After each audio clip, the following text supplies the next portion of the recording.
Le Seigneur soit avec vous. Et avec votre esprit. Évangile de Jésus-Christ selon saint Luc. Gloire à toi, Seigneur. En ce temps-là, après son baptême, Jésus, rempli d'Esprit Saint, quitta les bords du Jourdain. Dans l'Esprit, il fut conduit à travers le désert, où pendant 40 jours il fut tenté par le diable. Il ne mangea rien durant ces jours-là, et quand ce temps fut écoulé, il eut faim. Le diable lui dit alors : « Si tu es fils de Dieu, ordonne à cette pierre de devenir du pain. » Jésus répondit : « Il est écrit, l'homme ne vit pas seulement de pain. » Alors le diable l'emmena plus haut et lui montra en un instant tous les royaumes de la terre. Il lui dit : « Je te donnerai tout ce pouvoir et la gloire de ces royaumes, car cela m'a été remis et je le donne à qui je veux. Toi donc, si tu te prosternes devant moi, tu auras tout cela. » Jésus lui répondit : « Il est écrit, c'est devant le Seigneur ton Dieu que tu te prosterneras. À lui seul tu rendras un culte. » Puis le diable le conduisit à Jérusalem, il le plaça au sommet du temple et lui dit : « Si tu es fils de Dieu, d'ici jette-toi en bas. Car il est écrit, il donnera pour toi à ses anges l'ordre de te garder. Et encore, ils te porteront sur leurs mains, de peur que ton pied ne heurte une pierre. » Jésus lui fit cette réponse : « Il est dit, tu ne mettras pas à l'épreuve le Seigneur ton Dieu. » Ayant ainsi épuisé toutes les formes de tentation, le diable s'éloigna de Jésus jusqu'au moment fixé. Acclamons la parole de Dieu. Louange à toi, Seigneur Jésus. On est très souvent dans un cycle avec des bonnes résolutions, des bonnes intentions. Ensuite, on rate et après, on culpabilise. Ensuite, on a des bonnes résolutions. Ensuite, on rate et on culpabilise, et ainsi de suite. Et ça, c'est un cycle qui est l'histoire de notre vie. Et pourtant, c'est un cycle dans lequel le Seigneur ne veut pas que nous soyons enfermés.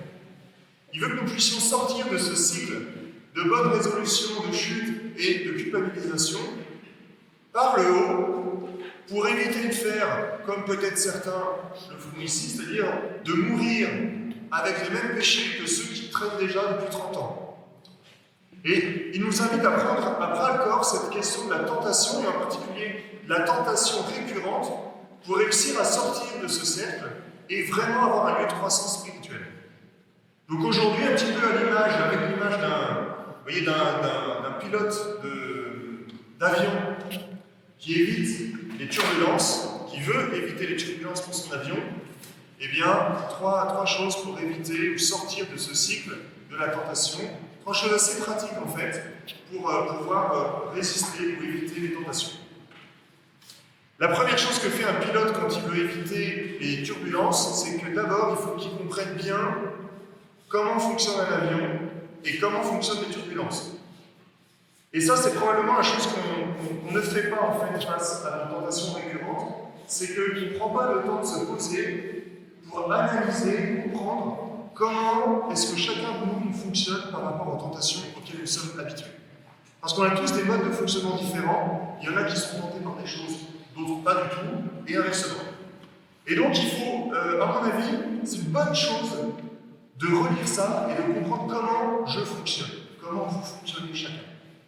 Parce que, vous voyez, il faut prendre conscience d'abord de sa forme, suivant le type d'avion, s'il est en bon état ou pas en bon état, s'il est en forme physiquement, psychiquement, ou si au contraire, dans une période plus difficile, on aura une réaction différente, évidemment, par rapport aux tentations.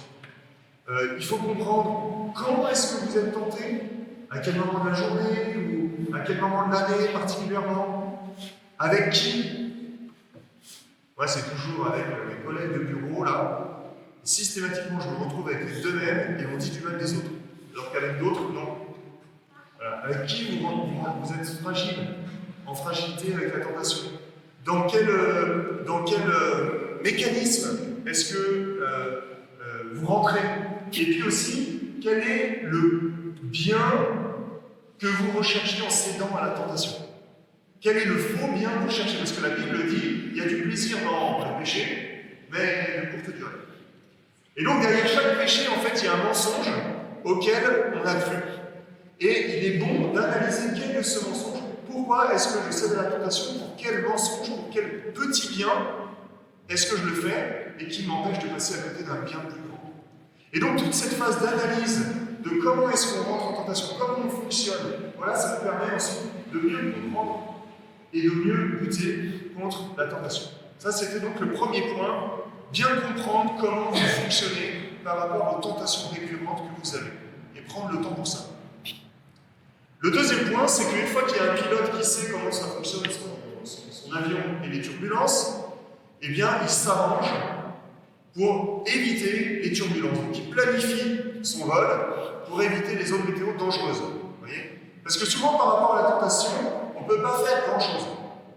Par contre, on peut éviter de se retrouver dans des situations de danger où on ne pourra pas faire grand-chose contre la tentation. Vous voyez ce que je veux dire? Et donc, il est bon de planifier sa journée ou sa vie pour éviter d'aller en zone dangereuse. Si on sait qu'avec les deux collègues, à chaque fois, on tombe dans la médisance, bah on est calme avec tout ce qu'elle fait, ça on peut le faire. Si demain vous faites un régime, bon, et que vous devez accompagner vos petits-enfants, c'est la fête des grands-mères aujourd'hui, à la foire de la saucisse d'Enghien-les-Bains, bon, bah c'est pas mal d'avoir prévu un pique-nique pour votre régime, parce que sinon, vous ne donnez pas cher du régime. Voilà. Vous planifiez et vous prenez des choses pour éviter de rentrer en zone de turbulence. Hein? Voilà, il y a plein de trucs qu'on peut enlever dans nos vies. Sur les fils d'actualité de réseaux sociaux, quand il y a des vidéos qui nous dérangent, ben on peut cliquer en haut à droite et dire je veux voir moins de vidéos comme celle-là. On peut enlever des applications dans notre téléphone. On peut enlever des chaînes, ou je sais pas quoi, s'arranger pour que des chaînes ne viennent pas. On peut faire plein de trucs en réalité pour éviter les turbulences et éviter les zones planifiées. Vous voyez? Allez tout droit, comme dit le Seigneur, allez tout droit, ne regardez ni à droite ni à gauche, on fonce. Voilà. On ne regarde pas les pubs sur le un peu trop, je sais pas quoi, qui pourrait nous déranger. On va tout droit. Voilà. Ça, c'était donc la deuxième chose.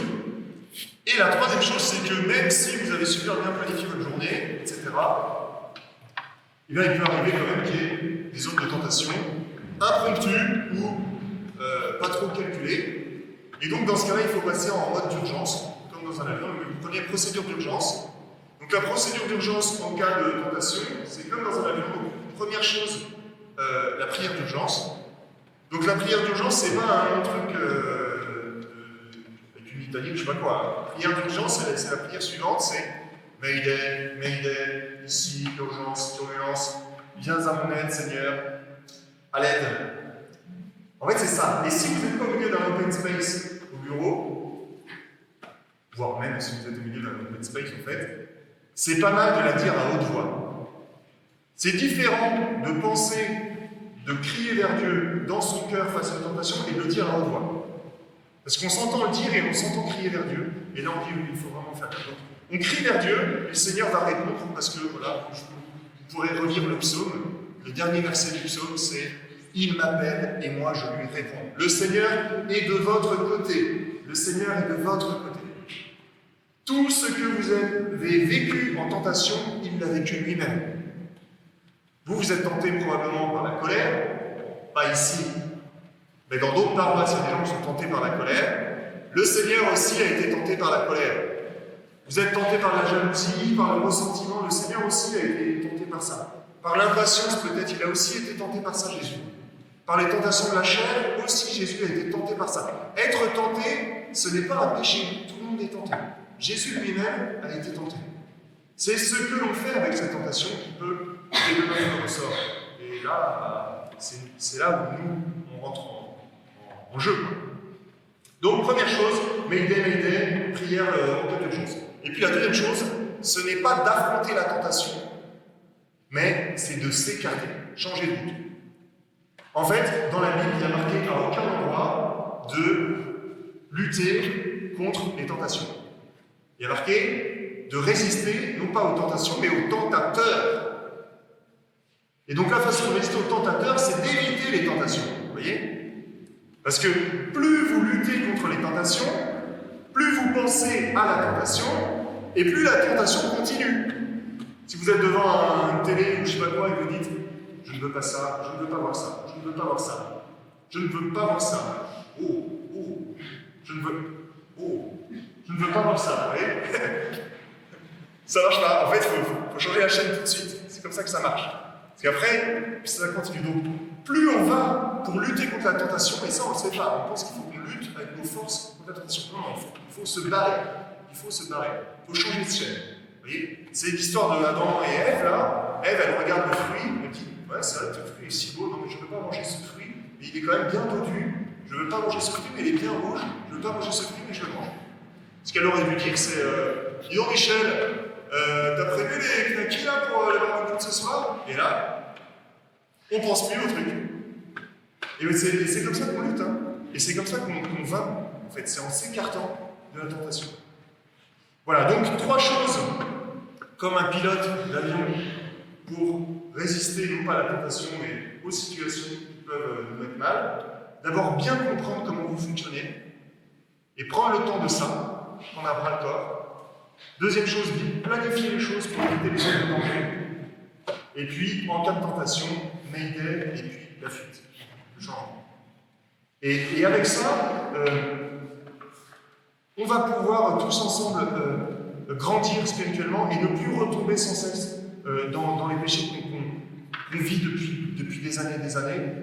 On va pouvoir vraiment prendre les choses à bras le corps et avec l'aide du Seigneur progresser là-dedans. Voilà. Et puis j'ajoute peut-être une dernière chose juste en conclusion, c'est que souvent dans les avions, il y a un copilote. Et que ce copilote est fondamental pour pouvoir prendre la moitié des tâches, relire, surveiller, épauler, et ainsi de suite. Et le problème, c'est qu'en général, vous, par rapport à vos tentations régulières, vous êtes seul. Parce que vous n'en parlez pas ou à personne. Vous avez des tentations cachées et des péchés cachés. On a tous des péchés cachés. Et c'est vraiment important que vous puissiez ne pas rester seul. C'est pour ça qu'on se retrouve en église, en communauté, pour pas qu'on soit vulnérable. C'est comme si un soldat était tout seul, perdu au milieu d'une plaine. Évidemment, il est vachement plus vulnérable. Il n'y a pas l'effet de groupe, il n'y a pas la protection de groupe, etc. Mais vous pouvez aussi désigner, choisir quelqu'un de confiance qui sera votre copilote et avec qui vous pourrez vous ouvrir avec humilité et puis avec discrétion aussi. Mais sur les lieux de tentation, pas forcément les péchés, bien que les tentations, et puis ce que vous pouvez mettre en œuvre pour les éviter, les vaincre, et ainsi de suite. Et donc si vous partez avec un copilote sur qui vous vous ouvrez à ça, eh bien vous avez la chance d'avoir un regard extérieur, d'avoir un appui, d'avoir une oreille attentive aussi, qui vous aide à passer ces zones de turbulence et à aller toujours plus vers Dieu.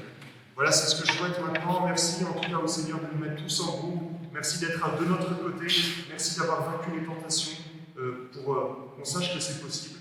Merci d'envoyer l'Esprit Saint pour nous rendre toujours plus attentifs. Amen.